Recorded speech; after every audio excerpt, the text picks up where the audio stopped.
So what we're saying is, how do we create a better landscape, a more even playing field where ownership is accessible to any and everybody, and we're using the vehicle of business to do that. That's Tim Lampkin, today's guest on Everywhere Radio. Everywhere Radio is a production of the Rural Assembly, and I'm your host, Whitney Kimball Coe. Each episode, I spotlight the good, scrappy, and joyful ways rural people and their allies are building a more inclusive nation. Tim Lampkin is the founder and CEO of Higher Purpose Co., a 501c3 economic justice nonprofit that works with Black residents to build wealth across Mississippi, specifically by supporting Black ownership and financial, cultural, and political power. Most recently, you may have caught a primetime CBS segment on the impact that Higher Purpose Co. is having in the Mississippi Delta, where Black-owned businesses are a minority, even with a population in some areas that's more than 70% African American. Tim has over a decade of community development and entrepreneurship experience. He also worked for Southern Bancorp Community Partners to implement multimillion-dollar community initiatives and has advised rural entrepreneurs in several counties served by Delta State University. The Mississippi Business Journal selected Lampkin as one of the 2019 top entrepreneurs in the state. Tim Lampkin is a proud HBCU graduate of Mississippi Valley State University and is currently finishing a Doctor of Education degree at the University of Arkansas. He lives in his hometown of Clarksdale, Mississippi. And it's really wonderful to have you here on Everywhere Radio, Tim. Thank you so much for saying yes. Yeah, thank you, Whitney. So great to see you and connect with you again. I know, it's been a while. How are things going for you? Things are going pretty good. We have been just doubling down on supporting our membership. I think the last time we've talked, we were thinking about going statewide, and now we're a statewide organization supporting almost 500 Black-owned businesses across the state. So things have been very busy for us. No kidding. Yeah, I was trying to think back to the last time we spoke, and it might have been before the pandemic.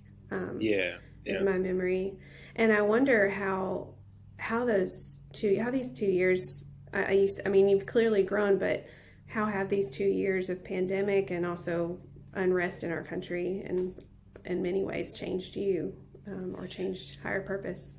Yeah, I think in terms of just my personal leadership has been tested in so many different ways. Mm-hmm. I think understanding who I am as a person has been really critical in the last 2 years, and understanding like who I want to be on a daily basis. So I think having the pandemic to really disrupt things in my world have been very helpful in so many different ways to really find some regrounding for myself, and then allowing me to just be in a different space to lead a team through the pandemic, to make sure that every month we met payroll to make sure that our members continue to be supported, to encourage mental and physical health as a core value of our organization,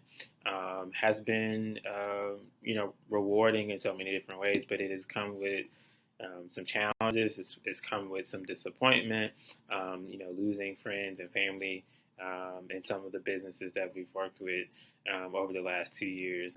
Has not been easy, but I remain optimistic, as I always do, that on the other side of challenges, there's opportunity. That resonates so much with me, your reflections about how these 2 years have disrupted the way we were doing things, disrupted our own sense of perhaps purpose and identity, and made us re-examine ourselves personally so that we can even be better leaders in our field. Also in preparation for this interview, I was thinking about the first time you and I met, and I think it was back in 2010 at the Rural Youth Assembly. Is that right? Is that your memory? Yeah, it's been a while. Something around there. It's been over a decade at Yeah, least. yeah, it's been a And I while. feel like thinking about how long you and I have been on this journey together and growing up together in this rural development field, um, I wonder if you could look back at your time and kind of give us the story of, you know, from maybe 2010 onward, how has Higher Purpose Co. developed, and what was your plan all along, and are you achieving it at this point? Yeah, wow, that's a really that's a really good question. It's a Um, sweeping question. yeah, yeah, for sure. I would say that in 2010, I had just kind of came back to Mississippi, and getting more involved in Clarksdale and understanding the dynamics of like creating change. And at that time, I didn't have the idea or the vision to build anything. And so I think just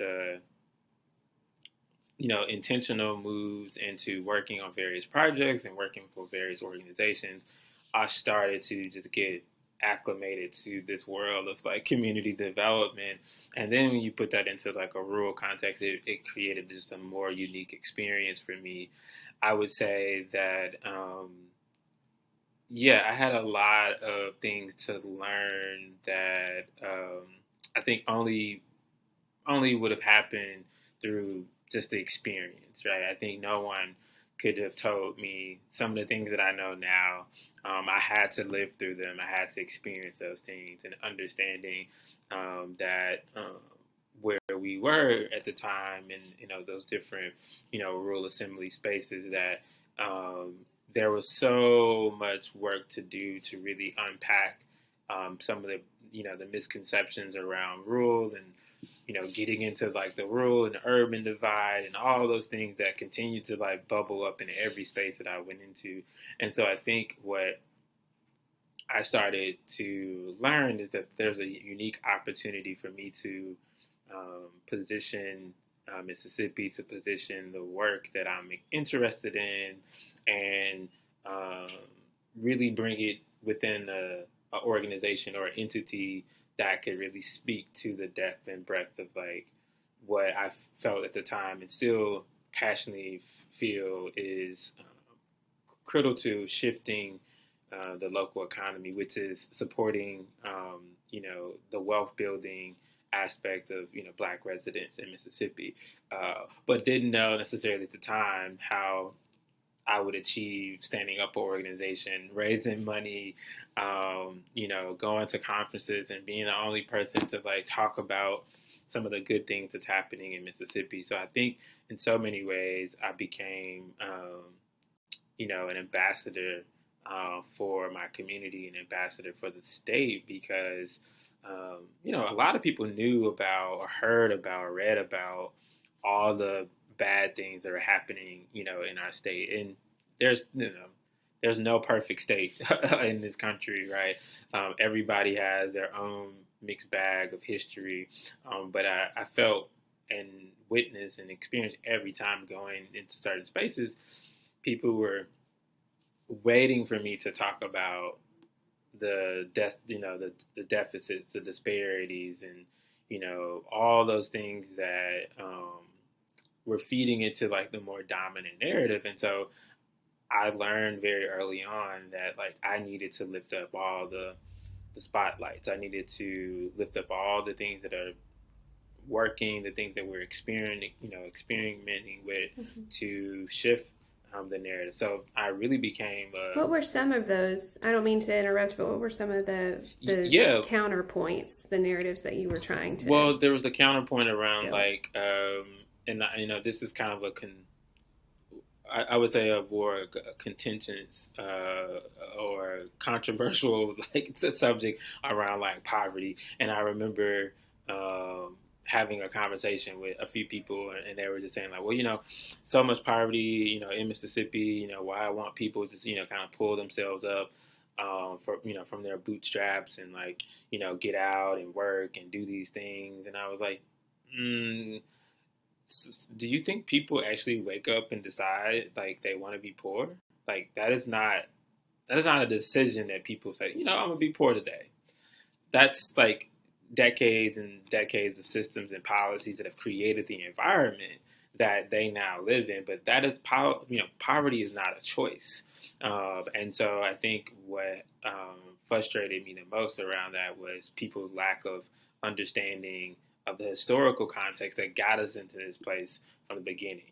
And then you can link that all the way to health disparities, all the way to, educational outcomes, housing, economic opportunities in terms of, workforce development and job creation. And so oftentimes I felt like I was just, in a heated debate and defending, the good things that were working, but also bringing in the full truth of like, you can't complain about these disparities if you don't understand or recognize in some cases, like, the core problem that, started this whole issue. Mm-hmm. And so, I met you in those places sometimes, bringing that message, bringing those counterpoints, and then was able to watch Higher Purpose be born. Can you tell me a little bit about why you call it Higher Purpose and how it has evolved into where it is now? Yeah, so one of the reasons why we call it Higher Purpose, and we since started to make sure that we say Higher Purpose Code, just to make sure people understand the code part of it, and I can talk a little bit more about that. But because like I felt like at the time I was kind of called to do something bigger than myself, and I knew that my faith and belief in God, that this was something that I've been destined to do, and I knew that it had to be called something that basically allowed it to be in service of others, and so essentially came up with Higher Purpose. There were several names that I went through, but Higher Purpose kind of stuck, and I was like, like we can kind of go with that, and we started to say, Higher Purpose Code, and the code really kind of came out of understanding like how we wanted to move as an organization. So we always wanted to be in community. We always wanted to collaborate. We always want to co-create the solutions. And so the code kind of stands for those kind of three kind of pillars that we kind of move and operate in. So we were really excited about that name, and people are catching on to it, and I think it can be perceived in different ways and resonates depending on where people are, but it is something that's motivational, right? I think that's the other part of it too. We want it to be something that when people hear, it's like, oh, like I want to be a part of that. Like, okay, whatever that is, like, okay, that gives me some encouragement for my day, just to hear those words, like, oh, higher purpose. I got a higher purpose. You got a higher purpose. So in that CBS segment, they interview a woman that Higher Purpose Co. has worked with, Kenesha Lewis, to help her start her smoothie business. And she tells the interviewer, I feel like I'm walking in my purpose right now. Yeah. That really stuck with me. Yeah. So I think that motivation is definitely going both ways. It's just been amazing to see how people respond to our name, but also just our presence. We come with positivity. We come with energy. We come with support and resources, right? Because you can work with organizations that have the support and resources, but like not excited, like not full of energy, not smiling, not saying like, hey, Kenesha, hey, Dr. Williams, hey, Teddy, like, how are you doing? Good to see you. Like, we could come in really dry and like, oh, here's some funding for your business. Here you go. But like, we're excited, we're amped up. And so I think that's the piece that really continues to kind of speak to that, because I often share with the team that like, this work is not about us. Like, we are the vehicle, the vessels to like do the work, but like, it's not about us. And so I think making sure that we continue to put the community, at first, has allowed us to remain in tune and remain excited about, doing the work. We'll be right back after this from the Daily Yonder. Hi, I'm Xander Brown with the Daily Yonder. Check out the Yonder Report, a weekly podcast rounding up the latest rural news. Produced by the Daily Yonder and Public News Service, you can listen and subscribe wherever you get your podcasts. And now, back to Everywhere Radio. Why is it so important? This may be just a ridiculous question, but I would love to hear your response to why it's so important that we're addressing the racial wealth gap, first of all, and the impact that growing Black-owned businesses has on communities. Yeah, that's a really good question. I get it often, and I think the response is continuing to refine. So, when we think about the history of our country, and then we drill that down to the history of, of the Deep South, and even focusing in on Mississippi, we know that a lot of the core issues tie back to institutionalized racism and, the segregation, and even deeper than that, slavery in our country, right? Which we oftentimes don't want to talk about. We want to shy away from that very dark past. And so what we have to recognize is that years of kind of turning a blind eye to that has got us to the place that we're at.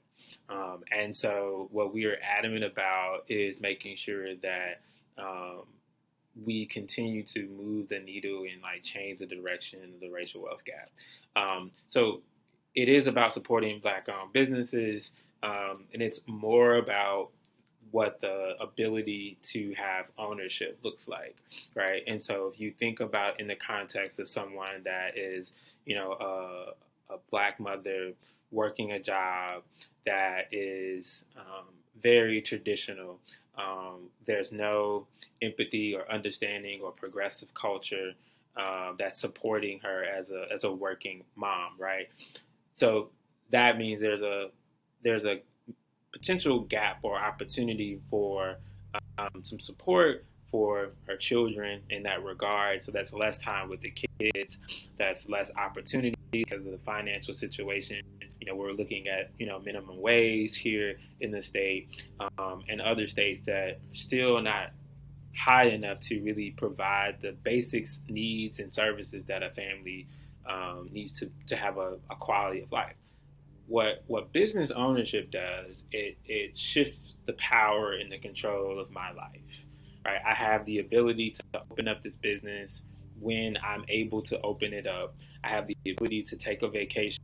I want to take a vacation, right? I have the ability to spend time with my kids when I want to spend time with my kids, not when I can get off, right? So it is more about what ownership creates, and that is, agency and freedom to create the type of lifestyle that individuals want. We see this all the time, right? The wealthiest of the wealthiest have the ability to have a lifestyle that they want. They can go wherever they want. They can buy whatever they want. So what we're saying is, how do we create a better landscape, a more even playing field where ownership is accessible to any and everybody, and we're using the vehicle of business to do that.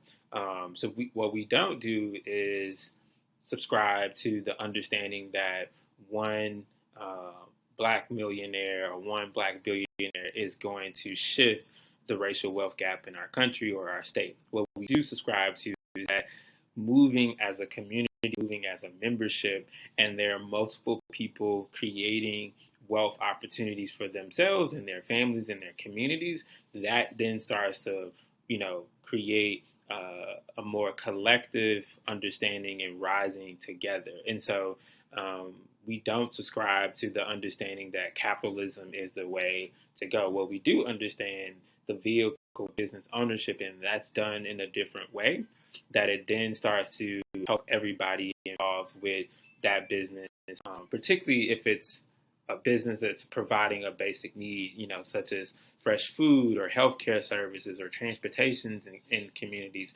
Those things are necessary to have a better quality of life. So I'll pause there because I can go on and talk about those things, but I think we have to put it in a real world context of like, what does ownership, the basic understanding of what's owning land, owning a home, owning a business, like what are the benefits of that?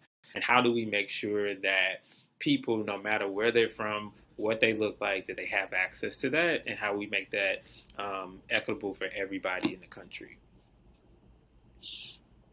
I know, and it's a big question, and I think you're honing it truly. That was a really comprehensive response. I also wonder if you could put the rural lens on that. Why in particular are you focused on growing rural businesses? And I understand you're statewide too. So what's the rural angle to this effort? Yeah, so when we look at the amenities that are available mostly in urban areas, when we look at from block to block, there are multiple services and providers that can really meet the needs of a local community, right? Like if you're in the urban market, that is not the case in rural communities. We are seeing more rural communities looking to reboot or revitalize themselves in so many different ways, and honing in on Main Street being kind of the tipping point. What we are trying to make sure is that the services and the products that the rural entrepreneurs are creating business around are actually needs of the community, because what we don't want to do is try to be something that we're not, right? So how do we make sure that we stay true to that rural identity, keeping the small town feel with providing those basic needs and services through these businesses. I think the other parts of this too, when you look at the geographic distance between rural communities, particularly in Mississippi, you can drive 30, 40 minutes and not see any type of amenity that could be beneficial to those communities. And so really trying to create synergy in kind of key rural communities across the state to make sure that those communities don't have to, drive, hour to get access to fresh food, don't have to, drive a long distance to get access to quality healthcare services. And so I think the other part of this is like, how do we build in place? How do we continue to lift up the priorities that the community needs, and making sure people don't have to leave? And we see that as a continued problem, particularly with young people here in the state that are leaving to go to other places. And so what we want to be able to do is like create enough opportunity, enough resources and amenities where people can be productive in place, can get a job in their community, can buy a home, can open up a business, and connect it to community. And we see a lot of people since the pandemic coming back to rural because of the safetyness, physical, mental safety, but also the community. A lot of people recognize that being in urban places was not the best for their mental and physical health. And so being connected to family and being able to be neighbors, true neighbors again, has been really beneficial. And so we want to continue to build that, and using our strategy to support rural communities throughout Mississippi. Thinking again about Mississippi as a state, and it's where you call home. It's where you're planted and working day in and day out. Just wonder if you have a vision for what Mississippi could be or will be If you were writing the future of Mississippi, what does it look like? Wow, that's another good question. I would say I'll keep it very simple. Um, Mm-hmm. I would say the future of Mississippi would be healed. Um, I would say this there would be the state would be happy and the state would be whole, right? Healed from our past and our racial um, discrimination and fights and happy um, being in a place where we're happy about being Mississippians and we're happy to talk about Mississippi um, and that we're whole, that any and everybody in our state has the needs to be whatever they want to be successful, to be whole as mentally and physically and emotionally, to be productive citizens in anything that they want to do.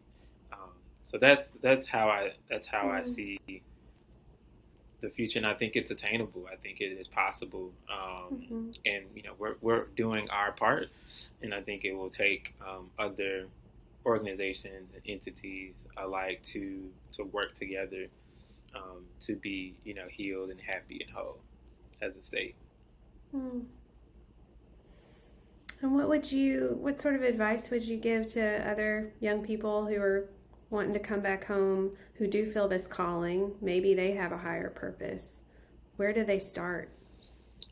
I would say take a trip to your hometown, a couple of days, and think about all the things that you could possibly do and create. And then I would say hone in on one problem and see if you can develop a solution for it. That's what I did. I didn't try to take on everything. I honed in on one problem and I started to really build from there. But it is possible to do really good work in your hometown and be connected to the community, and give yourself grace along the way, because you will make mistakes. But keep going, stay encouraged, and continue to learn. That has been one of my biggest gifts, just continuing to learn. Well, I always ask guests before we sign off what they're reading or watching or listening to that is giving them inspiration. What's giving you inspiration or challenging you right now? Yeah, so I just got this book that is, I want to say it's, I'm gonna mess it up. But I'm reading a lot. I'll say this: I'm reading a lot about Lerone Bennett Jr. Lerone Bennett Jr.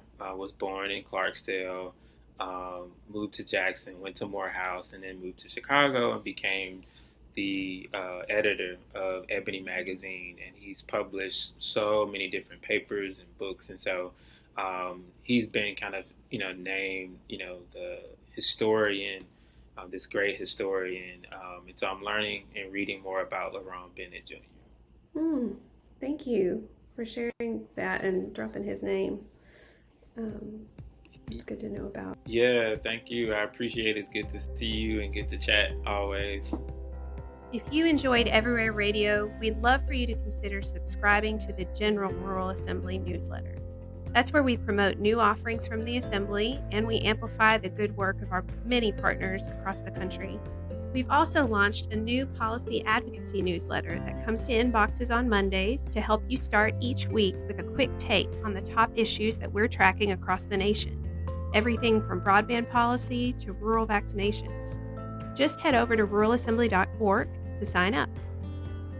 If you're a true fan of Everywhere Radio, please let us know by rating us wherever you get your podcast. If this isn't your cup of tea, that's no biggie. It's fine.